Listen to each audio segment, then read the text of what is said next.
Olá, alunos do 7º ano! Que bom encontrar vocês para a nossa aula de língua portuguesa. E a aula de hoje nós vamos relembrar, vamos revisar o que são as figuras de linguagem. Vamos lembrar alguns pontos importantes que vocês já têm que ter aí na memória, na bagagem de conhecimento de vocês, para que vocês possam dar prosseguimento aos estudos, certo?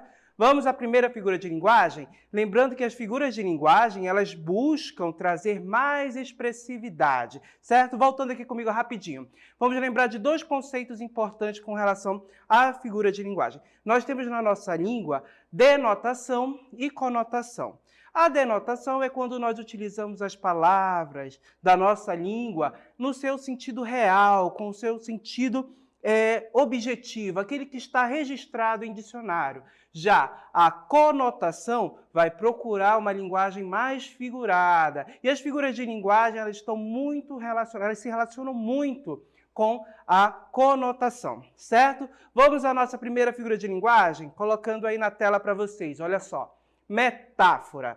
A metáfora é uma figura de linguagem muito popular, cuja função é a comparação de dois elementos diferentes, estabelecendo-se uma relação de semelhança entre eles. A relação que costuma ter um sentido figurado, certo? Pode ser entre conceitos, entre seres vivos, entre objetos inanimados e até mesmo entre duas dessas categorias. Vamos a um exemplo que vamos compreender melhor a metáfora? Olha o exemplo aí. A melancia é a baleia do verão. Pessoal, observe que neste exemplo eu tenho dois elementos aqui, certo? Eu vou ter a melancia, essa palavra aqui, e vou ter aqui o ser vivo, a baleia.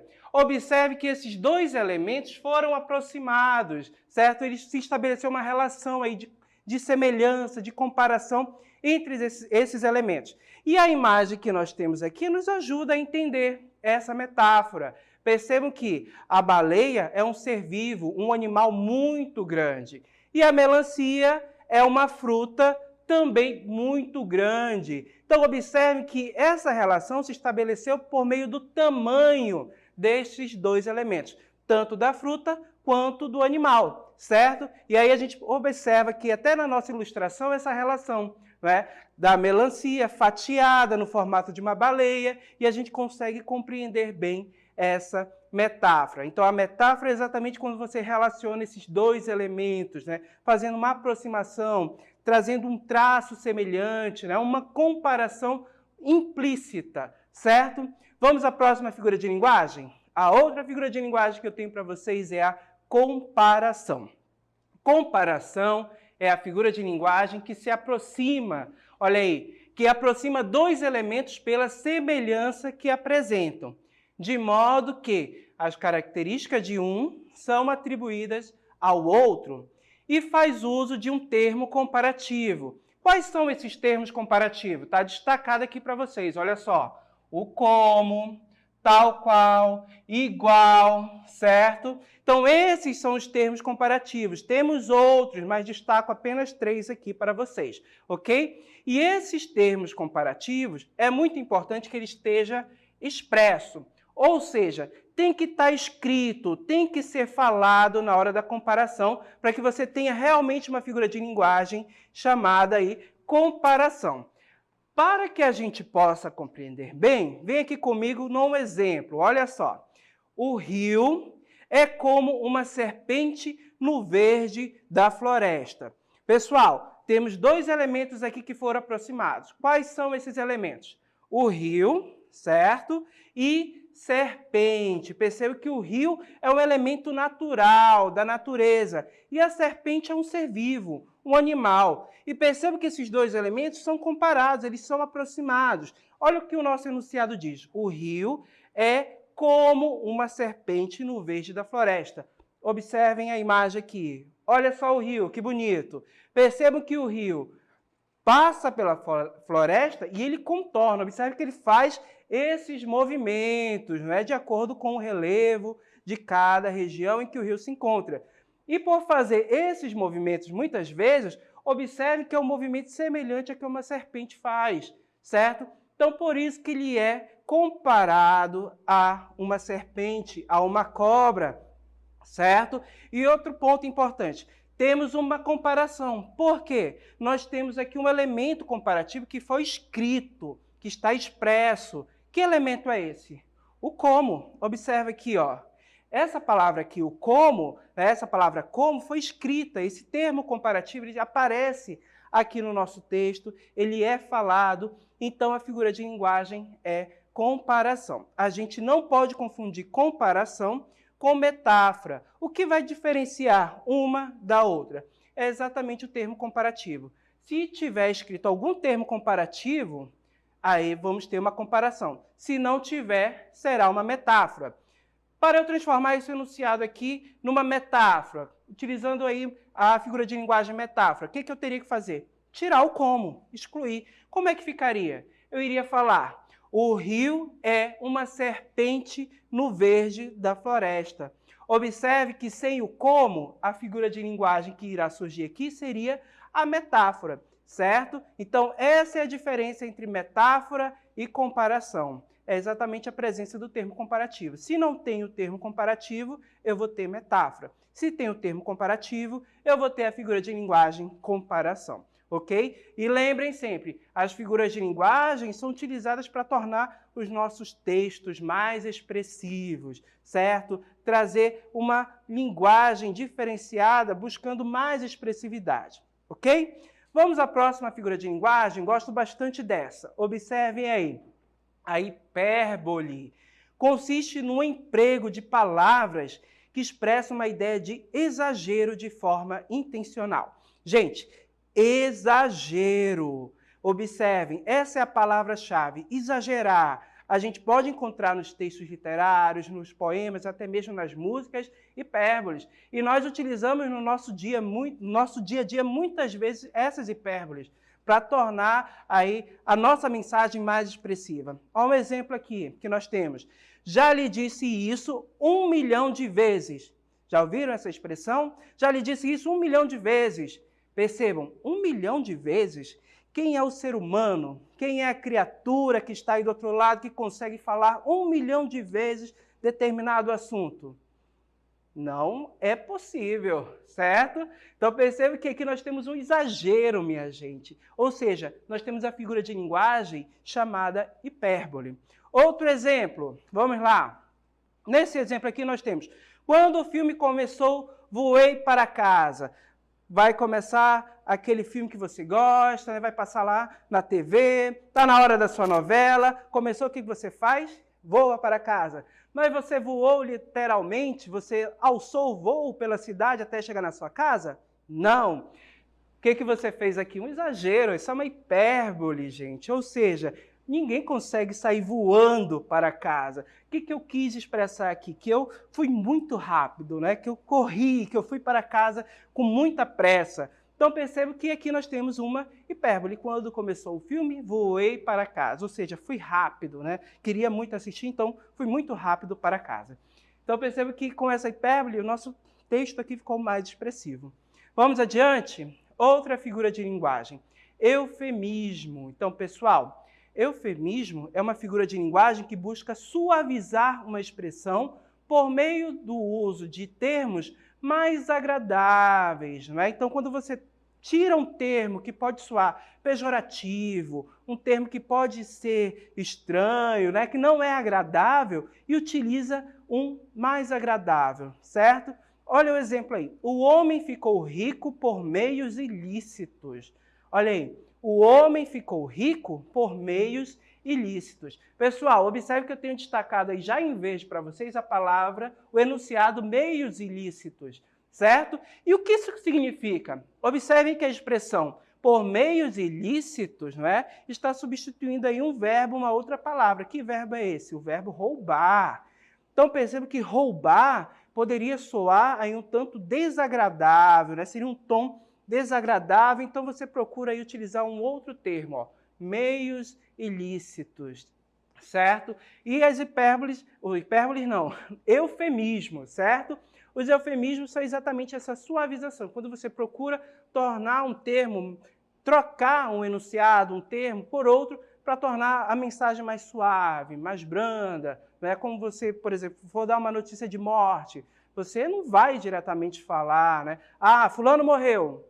Muitas vezes nós utilizamos o termo fulano descansou. Né? Então, perceba que são palavras que suavizam a mensagem. Isso aí é a figura de linguagem que chamamos de eufemismo. Vamos para a próxima? Outra figura de linguagem que nós utilizamos bastante, olha aí, a personificação.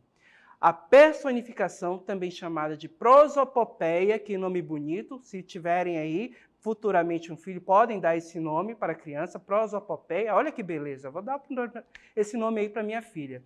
É a figura de linguagem que atribui sensações, sentimentos, comportamentos, características ou qualidades que são essencialmente humanas aos objetos inanimados ou seres irracionais. Olha um exemplo aí, bem claro. O gato conversava com o dono. Volta aqui comigo.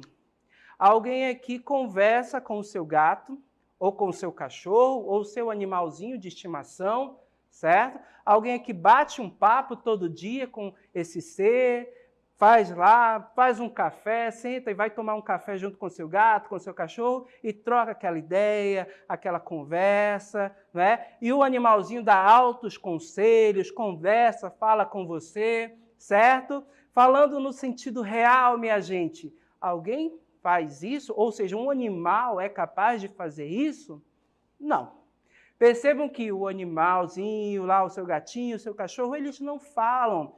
Eles são animais, são seres que nós chamamos de irracionais, não é? Então percebo que eles não possuem essa habilidade de falar, né? De conversar, de trocar ideia. Quem é que possui essa habilidade? Os seres humanos. Então percebo que quando eu digo, olha só, o gato conversava com o dono, eu estou atribuindo uma característica que é humana, uma ação que é humana, a um ser inanimado. E qual é esse ser? Inanimado não, a um ser que é irracional, exatamente ao gato.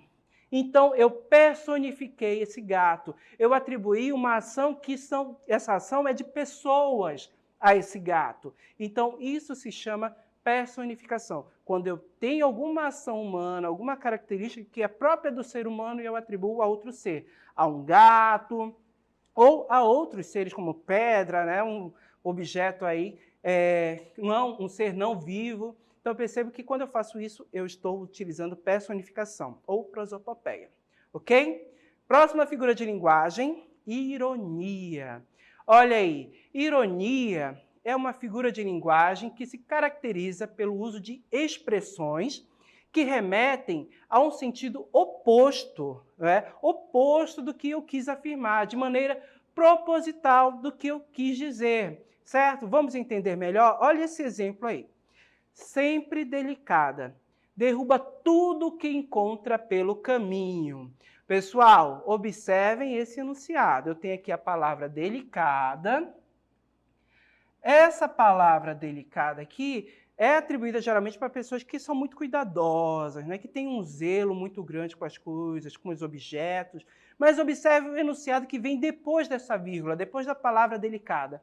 Derruba tudo que encontra pelo caminho. Já ouviu aí esse enunciado? Sua mãe já falou isso para você alguma vez? Percebo que derrubar tudo que encontra pelo caminho não é uma ação de alguém que é delicado, uma pessoa que tem muito cuidado. Percebo que é uma pessoa descuidada ou então desastrada. Então percebo que aqui eu afirmo sempre delicada, mas eu coloco palavras, eu ponho um enunciado que vai me dizer algo ao contrário do que eu estou querendo expressar. Olha só, a expressão derruba tudo transmite uma ideia oposta ao sentido da palavra delicada. Portanto, há uma ironia no enunciado. Ou seja, eu afirmei que a pessoa é delicada, mas na realidade, voltando aqui comigo, eu estou dizendo que ela é uma pessoa desastrada. Então, eu fui irônico. Então, a ironia pode ser utilizada para gerar humor, para criticar, muitas vezes, em texto, né? De repente, você chega atrasado em algum lugar, por exemplo, na aula, nossa, você chegou muito cedo para a aula de amanhã. Observem, isso é uma ironia, minha gente. Então, essas figuras de linguagem vão trazer para a nossa vida, para os nossos textos, mais expressividade com relação à mensagem que eu quero transmitir para outra pessoa com quem eu estou me comunicando, certo? Dito tudo isso, hora do exercício. Vamos lá?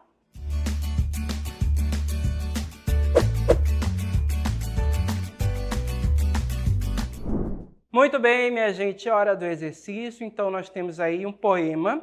Leia o poema e responda a questão de número 1. Então, vamos passar rapidinho o poema, aí a primeira parte, a segunda e a terceira parte, o enunciado. Olha só, primeira questão, a questão 1. O poema tem como tema a vida. Ao fazer reflexões sobre ela e o seu significado, o eu lírico não usa uma linguagem comum, do tipo que empregamos quando queremos apenas informar alguma coisa. No texto, aqui a vida é comparada. E aí temos 4 alternativas, só uma resposta é correta. Questão de número 2. Na linguagem cotidiana, nas letras das músicas, em poemas, encontramos o uso de eufemismo. Explique o sentido dos eufemismos destacados nos versos e períodos a seguir.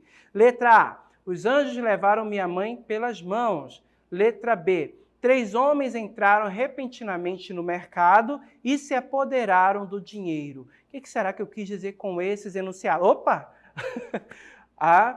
Você não viu nada. Vamos lá responder o nosso exercício, daqui a pouco a gente volta. Até mais!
Muito bem, voltamos agora para a nossa interatividade, para esse momento em que eu quero conversar com vocês que estão interagindo aí comigo lá pelo chat. Já acompanhei, vi algumas respostas, falei com alguns alunos, certo? E vamos agora à nossa questão, ok? Então, observando aqui o nosso poema, agora vamos ler juntos, olha só.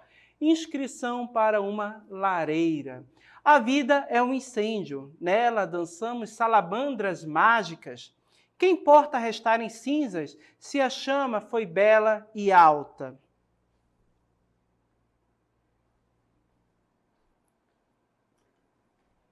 Em meio aos toróis que desabam, cantemos a canção das chamas, cantemos a canção da vida na própria luz consumida. Então temos aí um belo poema de Mário Quintana, e aí vamos à nossa questão. Questão de número 1. Usamos esse poema para responder a questão, certo? Olha aí, o poema tem como tema a vida. Ao fazer reflexões sobre ela e o seu significado, o eu lírico não usa uma linguagem comum do tipo que empregamos quando queremos apenas informar alguma coisa no texto. Aqui a vida é comparada, e aí temos 4 alternativas, letra A, B, C e D, certo? Vamos lá no nosso chat observar o que os nossos alunos responderam. Então, vamos lá observar. Daqui, eu já vejo que tem uma questão sobre eufemismo, vou deixar para responder na sequência, tá? Que tem a questão de número 2. Mas o Richarlison disse que a resposta certa é a letra D. O Rodrigo disse que é a letra D também. O Emanuel falou que a letra A, não é a resposta. O Arleson falou, eu sei, é a letra D, olha aí o Arleson afirmando. A Nayane disse que é a letra B, Tiago B, o Denison disse que é a letra B, a Mireia disse que é a letra B, temos vários alunos dizendo aí que é a letra B, então percebe que nós estamos aqui divididos entre letra B, certo? E letra D, ok? Então vamos analisar as alternativas, olha só. A vida é comparada a salamandras mágicas? B. A vida é comparada a torós? C. A vida é comparada a salamandras na lareira? D. A vida é comparada ao incêndio? Minha gente, resposta correta. Quem respondeu a letra D de Deus acertou. A letra D é a nossa resposta correta. A vida é comparada ao incêndio. É só observar aqui no início do poema que nós já temos essa ideia. Olha só, a vida é um incêndio. Perceba que foi utilizada até uma figura de linguagem aqui que aproximou esses dois elementos. Vida e incêndio. Que figura de linguagem foi essa? A figura de linguagem metáfora, certo? Então, a metáfora está presente aqui, fazendo essa relação, essa comparação implícita entre a vida e o incêndio, no poema aqui de Mário Quintana. Ok? Vamos para a questão 2. Olha só a nossa questão de número 2. Na linguagem cotidiana, nas letras da música, em poemas, encontramos o uso de eufemismos. Explique o sentido do eufemismo destacado nos versos e períodos a seguir, certo? Então, foi o questionamento colocado lá no nosso chat, certo?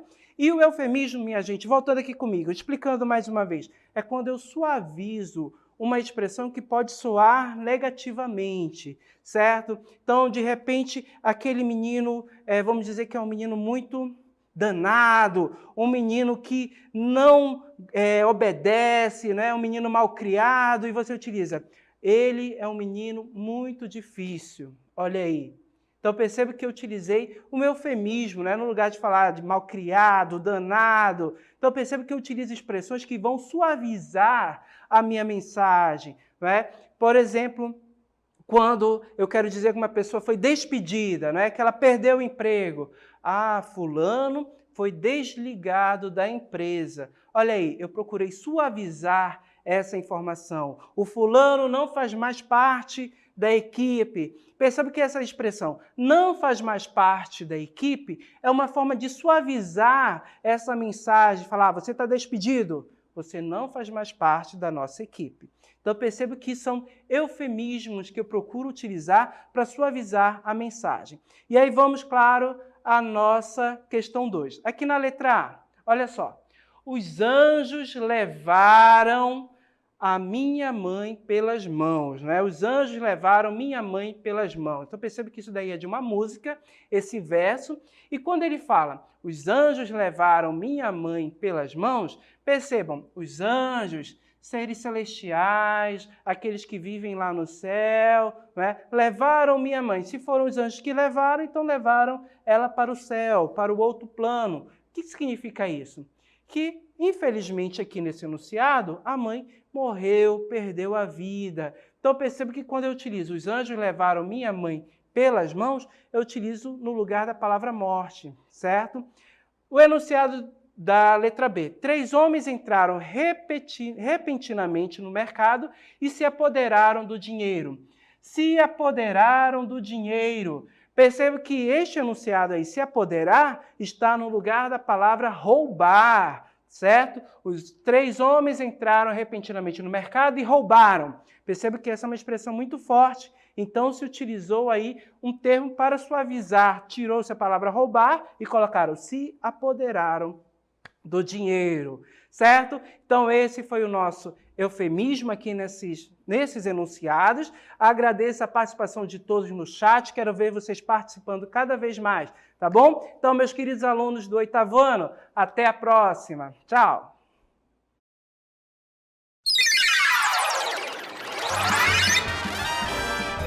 A sua aula continua no próximo vídeo.